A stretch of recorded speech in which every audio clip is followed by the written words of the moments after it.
எபிரேயர்ல 6:20 இல்ல எபேசியர், அதே எபேசியர்ல 6:20 படி,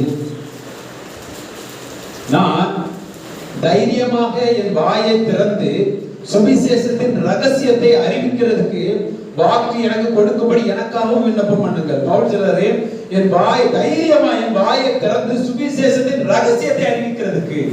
எதை அறிவிக்கிறதுக்கு? சுவிசேஷத்தின் ரகசியத்தை அறிவிக்கிறதுக்கு. நியாயப்பிரமாணத்தின் 10 கட்டளைகளை நீங்கள் கை கொள்ளுங்கள் அப்படின்னு சொன்னா அவங்க சொல்ற ரகசியம் கிடையாது. யூதர்களுக்கு தெரியாதா நியாயப்பிரமாணத்தின் 10 கட்டளை? அவங்களுக்கு தெரியாதா? அவர்கள் வாரம் வாரம் ஜெப ஆலயத்திலே நியாயப்பிரமாணத்தை தீர்க்க தரிசனங்களை வாசிக்கக்கூடியவர்கள். அவர்களுக்கு அதை சொல்லணும், அது ரகசியம் இல்ல. சுவிசேஷம் என்பதுதான் ரகசியம். அல்லேலூயா. சுவிசேஷம் என்பதுதான் ரகசியமே ஒழிய நியாயப்பிரமாணத்தின் 10 கட்டளைகள் ரகசியம் கிடையாது. அது எழுதி கொடுக்கப்பட்டது, அது எல்லா ஜனங்களும் அறியும்படி வாசிக்கப்பட்டது. ஆனால் இது ரகசியம். இந்த ரகசியத்தை அறிவிப்பதற்காக எதிர்ப்பு வருகிறது. இந்த ரகசியத்தை சொல்லுவதற்காக அவர் கட்டப்பட்டவராய் பவுல் இருந்தார். இந்த ரகசியத்தை சொல்லுவதற்காக அவர் ராஜாக்கள் மத்தியிலே போகப்பட்டார், சங்கிலிகளால் கட்டப்பட்டார், ஜனங்களால் அடிக்கப்பட்டார். எதற்காக தெரியுமா?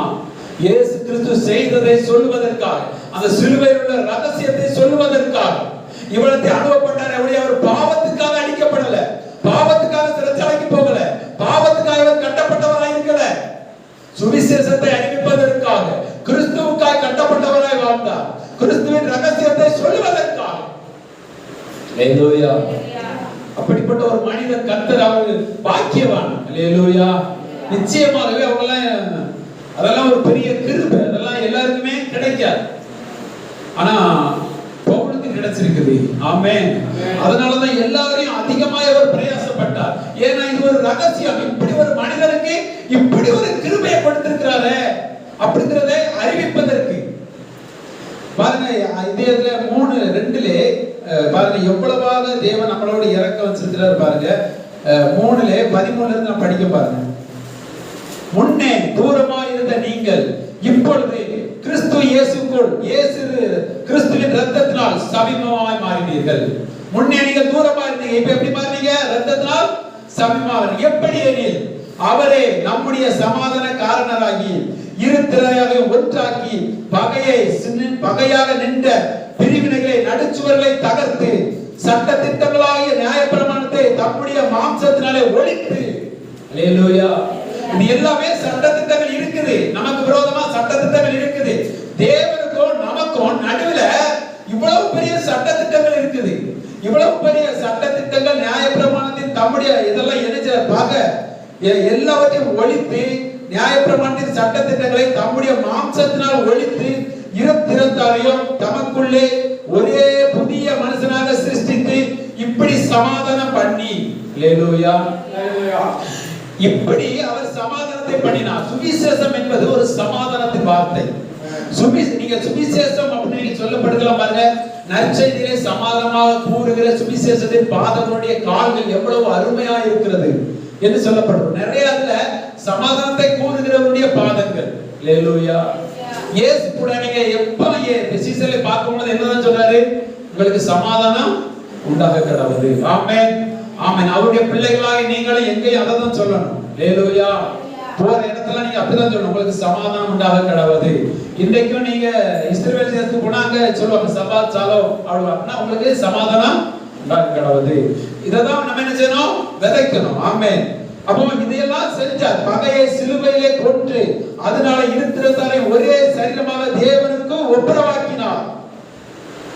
அல்லாமல் அவர் தம தூரமாயிருந்த உங்களையும் சமீபமாயிருந்த அவர்களுக்கும் சமாதானத்தை சுவிசேஷமாக அறிவித்தார். எதை அறிவித்தார்? சமாதானத்தை சுவிசேஷமாக அறிவித்தார். ஆமென். அதுக்கு முன்னாடி சட்ட நியாயப்பிரமாணம் சமாதானத்துக்குரியது இல்ல.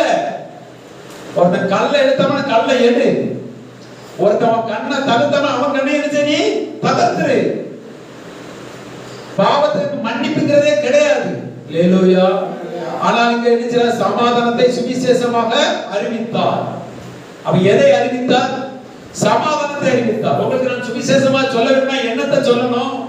சமாதானத்தின் சுவிசேஷத்தை சொல்லணும். என்ன சமாதானம்? உங்களுக்கு சமாதானம் வந்திருக்கிறது. எப்படி வந்தது? இயேசு கிறிஸ்துவின் மூலமாய் வந்திருக்கிறது. அவருடைய உங்களுக்கு வரக்கூடிய சமாதானத்துக்கு உண்டான ஆக்கினி அவர் மேல் வந்தது. அல்லேலூயா. ஏசாயா 53ல சொல்லப்பட்டிருக்கிறது எல்லாம் அவர் மேல் வந்தது. மீறுதலோட தண்டனை அவர் மேல் வந்தது. நாம் பண்ணின குற்றத்துக்கு மேல தண்டனை அவர் மேல் வந்தது. அவர் மேல் சமாதானம் உங்களுக்கு வரக்கூடிய ஆக்கினை யார் மேல் வந்திருக்கிறது? அவர் மேல் வந்திருக்கிறது. அதை சுவிசேஷமாக உங்களுக்கு அறிவிக்கிறோம். ஆமென். இதெல்லாம் சொல்லிதான் சொல்றாரு. இப்படி எல்லாம் இருக்குது. அதாவது சொல்றாரு, அந்தபடியே நாம் இருக்கிறதால் ஒரே ஆவினால் பிதாவிடத்திலே சேரும் ஸ்லாக்கியத்தை அவர் மூலமாய் பெற்றிருக்கிறோம். பிதாவிடத்திலே சேரும் ஸ்லாக்கியத்தை யார் மூலமா பெற்றோம்? இயேசு கிறிஸ்து மூலமா பெற்றோம். அல்லேலூயா. இயேசு கிறிஸ்து மூலமா நீங்க எப்படி பெற்றீங்க? இந்த சுவிசேஷம் உங்களுக்கு அறிவிக்கப்பட்ட பொழுது இந்த சுவிசேஷத்தை நீங்கள் ஏற்றுக்கொண்டபடியால் பெற்றீர்கள். அல்லேலூயா. அப்ப நீங்கள் அதை பெற வேண்டும் என்றால், தேவனிடத்திலே ஒன்றாய் இருக்க வேண்டும் என்றால், எந்த சுவிசேஷத்தை நீங்கள் அறிவிக்க வேண்டும்? கிறிஸ்துவின் சுவிசேஷத்தை நீங்கள் அறிவிக்க வேண்டும். நீங்க மார்க் 1:1ல சொல்லுது பாருங்க, இயேசு கிறிஸ்துவின் சுவிசேஷம் ஆரம்பம். அல்லேலூயா. சுவிசேஷம் ஆரம்பமாகிறது. அப்ப இயேசு கிறிஸ்துவின் சுவிசேஷம் இயேசு கிறிஸ்துவுக்கு முன்னாடி கிடையாது. அல்லேலூயா. ஆமென். அவர் ஆரம்பித்தார். சீசர்கள் இந்த ரகசியத்தை சபைக்கு எழுதி ஆரம்பித்தார். இஸ்ரவேல் ஜனங்களுக்கு இயேசு சுவிசேஷத்தை செஞ்சாரு, பிரசங்கித்தார். ராஜ்யத்தின் சுவிசேஷத்தை பிரசங்கித்தார். இன்றைக்கு நான் பார்த்து கொண்டிருக்கும் பொழுது அதை தான் நான் பார்த்து கொண்டிருந்தேன். அது சொல்லப்பட்டிருக்கிறது, காலம் நிறைவேறின பொழுது இயேசு ராஜ்யத்தின் சுவிசேஷத்தை அறிவிக்க ஆரம்பித்தார். எப்ப ஆரம்பித்தார்? காலம் நிறைவேறின பொழுது. என்ன காலம்? யோவான் சிறைச்சாலையிலே அடைக்கப்படுகிறான். யோவான் யாரு? இயேசு கிறிஸ்து வருவதற்கு முன்பாக அவருக்கு பாதையை சுத்தப்படுத்துகிறவர் யோவான் ஸ்நானகர். அந்த யோவான் ஸ்நானனுடைய காலம் அந்த சிறைச்சாலை போன பொழுது முடிகிறது. அந்த காலம் முடியும் பொழுது என்ன காலம் வருது? சுவிசேஷ ராஜ்யத்தின் சுவிசேஷ காலம் வருகிறது. அல்லேலூயா. அதுல ராஜ்யத்தின் சுவிசேஷம் அறிவிக்கப்படுகிறது. இதோ பரலோக ராஜ்யம் உங்களுக்கு சமீபமாக இருக்கிறது. அங்க நீங்க போக வேண்டும் என்றால் என்ன செய்யணும்? நியாயப்பிரமாண சட்டத்திட்டங்களை கைக்கொள்ளணும். அப்படி போட்டிருக்குதா? இல்ல நீங்க மனம் திரும்ப வேண்டும் என்று சொல்லப்பட்டிருக்குதா? மனம் திரும்ப வேண்டும். அல்லேலூயா. இஸ்ரவேல் ஜனங்களுக்கு சொல்றாரு, இயேசு சுவிசேஷம் யாருக்கு அறிவித்தார்?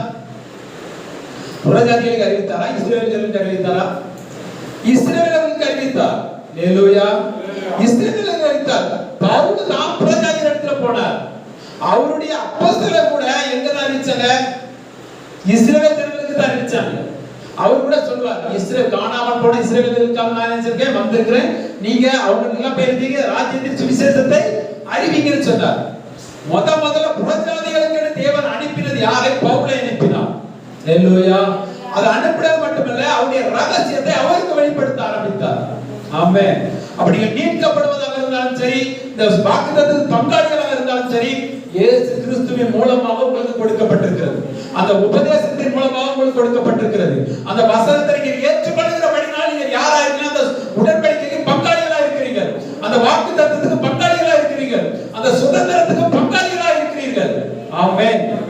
உங்களுக்கு இயேசு கிறிஸ்துவே எல்லாவற்றிலும் எல்லாமாக இருப்பார். நீங்கள் புதிய மனுஷனாக இருப்பீர்கள். நீங்கள் வேறு மனுஷனாக இருப்பீர்கள். நீங்கள் புது சிருஷ்டியாக இருக்கிறீர்கள். உலக மனிதரை போல நீங்கள் சிந்திக்க கூடாது. உலக மனிதரை போல உலகத்தை நோக்கி பார்த்து கொண்டிருக்க கூடாது. உலக மனிதரை போல நீங்கள் செயல்பட்டுக் கொண்டிருக்க கூடாது. நீங்கள் புதிய சிருஷ்டிகள். நீங்கள் கிறிஸ்துவினால் பிறக்கப்பட்டவர்கள். நீங்கள் வாக்குத்தத்தத்துக்கு சொந்தக்காரர்கள். இஸ்ரவேல் ஜனங்களை பாருங்க, நீங்க பாருங்க, நியாயப்பிரமாணத்தை பாருங்க. அந்நியர்கள் செயல்படுறது போல அவங்க செயல்பட மாட்டாங்க. அந்நியர்களுக்கு அவங்களுக்கு அன்னைக்கு உடன்படிக்கை இல்ல. இவர்களுக்கு தேவனோடு ஒரு உடன்படிக்கை இருக்கிறது. தேவன் சொன்னதை நம்புவார்கள். அல்லேலூயா. அதே போல நமக்கு இந்த சுவிசேஷத்தின் மூலமாக, இயேசு கிறிஸ்துவின் மூலமாக தேவனிடத்தில் ஒரு உடன்படிக்கை இருக்கிறது. அப்ப அந்நியர்கள் செய்வது போலவோ அந்நியர்கள் சிந்திக்கிறவோ நாம் சிந்திக்க கூடாது. நமக்கு ஒரு உடன்படிக்கை இருக்கிறது. நமக்கு ஒரு உறவு இருக்கிறது. நமக்கு ஒரு தகப்பன் இருக்கிறார். நமக்கு ஒரு வாக்குத்தத்தம் கொடுக்கப்பட்டிருக்கிறது. நமக்கு ஒருவர் சொல்லி இருக்கிறார், நான் இயேசு கிறிஸ்து மூலமா உனக்கு இப்படியெல்லாம் செய்வேன் என்று சொல்லி இருக்கிறார். அவர் எனக்கு செய்வார்கள். அவர் மேல் நம்பிக்கை வச்சு நாம் செயல்பட ஆரம்பிக்க வேண்டும். அல்லேலூயா. கர்த்தர் மேல் நம்பிக்கை வச்சு செய்ய வேண்டும். காரியங்களை அவர் வெற்றிகரமாய் முடிப்பார். கர்த்தர் மேல் நம்பிக்கை வச்சு காரியங்களை செய்யணும். அவர் காரியத்தை வாய்க்க பண்ணுவார். ஆமென். நீ அப்படி செய்யும். அப்ப இந்த சுவிசேஷம் என்பது அது ஒரு ரகசியமாக இருக்கிறது. அந்த இரு திறத்தாரையும் இணைச்சிருக்கிறது. பிரித்து கிடந்த நம்மளை தேவனோடு இணைச்சிருக்கிறது. இயேசு கிறிஸ்துவுக்குள்ளே நம்மளை ஒன்றா ஆக்கி இருக்கிறார். ஒரே சரீரமாக நாங்கள் ஒரே சரீரமாக இருக்கிறோம். அதற்கு அடையாளமாக தான் நாம் திருவிருந்து எடுக்கிறோம். ஒரே சரீரத்தை நாம் பிச்சு கொடுக்கிறோம். எப்படின்னா எப்படி பிச்சாலும் இது எங்க இருந்தா வருகிறது? ஒரே சரீரத்திலிருந்து தான் வருகிறது. இந்த ஒரே சரீரத்தை தான் எல்லாருக்கும் பிச்சு கொடுக்கிறோம். அல்லேலூயா. அதுதான் அதற்கு அடையாளம் தான் அது. இதெல்லாம் எதனால இந்த அடையாளத்தை கொடுத்தார்கள்? கிறிஸ்துவின் மூலமா நாம் ஒரே சரீரமாக இருக்கிறோம், ஒரே மாம்சமாக இருக்கிறோம். ஆமென். அதனாலதான் கிறிஸ்துவுக்குள்ள ஒரு சிந்தையாக இருக்கும். நீங்கள் சொல்லுங்க, அவரை குறித்த ஒரே சிந்தையாக இருங்கள். கிறிஸ்துவின் ஆவியுடையவர்கள் ஒரே சிந்தையாக இருங்கள். அதற்கு நாம் ஒருவரையே பேசிக் கொண்டிருக்கிறோம். யார்? இயேசு கிறிஸ்துவே பிரசங்கித்துக் கொண்டிருக்கிறோம். ஆமென். அவர் மூலமாக நாம் மீட்கப்பட்டிருக்கிறோம். அவர் மூலமாக நாம் என்ன செய்கிறோம்? செயல்பட்டுக் கொண்டிருக்கிறோம். அவர் மூலமாக நாம் அசைக்கப்பட்டுக் கொண்டிருக்கிறோம், செயல்படுத்தப்பட்டுக் கொண்டிருக்கிறோம். எல்லாம் தலையாகி இயேசு கிறிஸ்து நமக்கு செய்து கொண்டிருக்கிறார். ஆமென். அந்த ரகசியங்களை நீங்கள் அறிந்து கொள்ள வேண்டும் என்றால் இதை மறுபடியும் நீங்கள் கேட்டதை மறுபடியும் நீங்கள் கேட்டுட்டு அப்படியே நீங்க பார்த்தா மனசுல நிற்காது. நீங்க என்ன செய்யணும் அப்படின்னா, ஒரு பியானோ கொண்டு வரணும். நீங்க அதை எழுதுறத ஒரு ஒரு கோட் போட்டு வைங்களேன். நீங்க சும்மா பைபிளை திறக்கத்துல அதுதான் உங்களுக்கு உடனே தெரியும். என் பைபிள் பாருங்க, நிறைய கோட் இருக்கும். நான் சும்மா அப்படியே திரட்டிட்டு இருந்தோம்னா, நான் சாதாரணமா படிச்சிருக்கல ஏதாவது எனக்கு ஆண்டவர் உணர்த்துறானா கோடு போட்டு வச்சிருவேன். அது என்னைக்கா சும்மா பிரட்டிட்டு இருக்கிறதுல டப்பு டப்பு நமக்கு அது வரும். அப்ப அதுல நாலஞ்சு என்ன வரும் அப்படின்னு நினைப்பேன், இதுதான் இன்னைக்கு பிரசங்கம். அதை உணர்த்தப்படும். அதுக்கு ஏற்றால டப்பு டப்பு என்ன செஞ்சிடும் வந்துடும். அப்ப இப்படி நீங்கள் வசனத்தை தியானிக்க ஆரம்பிங்க. வசனத்தை இப்படி நீங்க மறுபடியும் ஒண்ணுக்கு ஒரு 3 ட்ரிப் பார்த்தேன்னு வைங்களேன், அது உங்க மனசுக்குள்ள பதிஞ்சிடும். உங்க மனசுல பார்த்தீங்கன்னா நீங்க அந்த சிந்தையிலேயே நீங்கள் வாழ்வீர்கள். கர்த்தர் என்னை வச்சிருக்கிறார், இப்படி வச்சிருக்கிறார். யாராவது உங்களுக்கு உங்களுக்கு ஒரு நிலத்தை எழுதி தரப்பா, அப்படி எழுதி தந்தோன்னே நிலம் அப்படியே தான் இருக்கும். ஆனா உங்க இருதயம் அப்படியே மகிழ்ந்து கொண்டே இருக்கும். எதனால மகிழ்கிறது? இதுக்கு நம்ம சொந்தக்காரங்களா இருக்கும், இதுக்கு நம்ம சொந்தக்காரங்க. அந்த சொத்து, அந்த மண்ணு உங்களை ஒண்ணு தர போறது இல்ல. அந்த நிலம், அந்த நிலத்துல நிலம் அப்படியே இருக்கும், அது உங்களுக்கு தரது இல்லை. ஆனா எதனால சந்தோஷப்படுறீங்க? அதை நினைச்சு, அதுக்கு நான் பங்குள்ளவனா இருக்கிறேனே, அதுக்கு நான் சொந்தக்காரனா இருக்கிறேனே அப்படி நினைக்கிறதுனால உங்களுக்கு சந்தோஷம் வருது. பத்தி எல்லாம் அதை நினைக்கிறதுனால, எனக்கு இத்தனை ஏக்கர் இருக்குது, எனக்கு இத்தனை ஏக்கர் நிலம் இருக்குது, எனக்கு இத்தனை ஏக்கர் அவ்வளவு இடம் இருக்குது அப்படி சொல்லும் பொழுது அந்த ஏக்கர் உங்களுக்கு சோறு போடுதா? இல்ல. ஆனா அதை நினைக்கும் பொழுது உங்களுக்கு என்ன வருது? சந்தோஷம் வருகிறது. சந்தோஷம் மட்டுமல்ல, உரிமை வருகிறது. அத்தனை கோடிக்கு சொந்தக்காரன் அப்படிங்கிற உரிமை வருகிறது. அதே போலதான் அந்த வாக்கு தத்துவத்துக்கெல்லாம் நீங்கள் உரிமை உடையவர்களும் உடல் பங்காளிகளாக இருக்கிறீர்கள் என்று உண்மையுள்ள தேவன் சொல்லுகிறார். வானத்தை பூமி உண்டாக்க சொல்லுகிறார், மனம் மாறாதவர் சொல்லுகிறார். அல்லேலூயா. மனுஷனை போல் மாறுவர் இல்லை, உண்மையுள்ளவர் சொல்லுகிறார். நீங்கள் விசுவாசிக்கிறீர்கள், அப்படி அதுக்கு நீங்கள் உரிமை உடையவராய் மாறுவீர்கள். அதை நீங்கள் மாம்சத்தை பார்க்க ஆரம்பிப்பீர்கள். நீங்கள் ஆவிலே சிந்திக்கிறதை நீங்கள் விசுவாசிப்பீங்கன்னா, இப்பொழுது சொல்லிக் கொண்டிருக்கிற இந்த உபதேசத்தை நீங்கள் விசுவாசிப்பீர்கள், நீங்கள் விரைவில் உங்கள் கண்கள் பார்க்க ஆரம்பிக்கும், உங்கள் காதுகள் அந்த வார்த்தைகள் விசுவாசித்ததை கேட்க ஆரம்பிக்கும், அது மாம்சமாய் மாறும். ஆபிரகாம் சொன்னதை விசுவாசிக்கிறான், சிந்தையில விசுவாசித்துக் கொண்டிருக்கிறான். சொந்த கண்கள் பார்க்க ஆரம்பிக்கிறது. ஈசாக்கை தன் சொந்த கண்கள் பார்க்க ஆரம்பிக்கிறது. அதே போலதான் கிறிஸ்துவின் மூலமா உங்களுக்கு சொல்லி இருக்கிற உடன்படிக்கை நீங்கள் விசுவாசிப்பீர்கள், உங்க சொந்த கண்கள் பார்க்கும். அல்லேலூயா.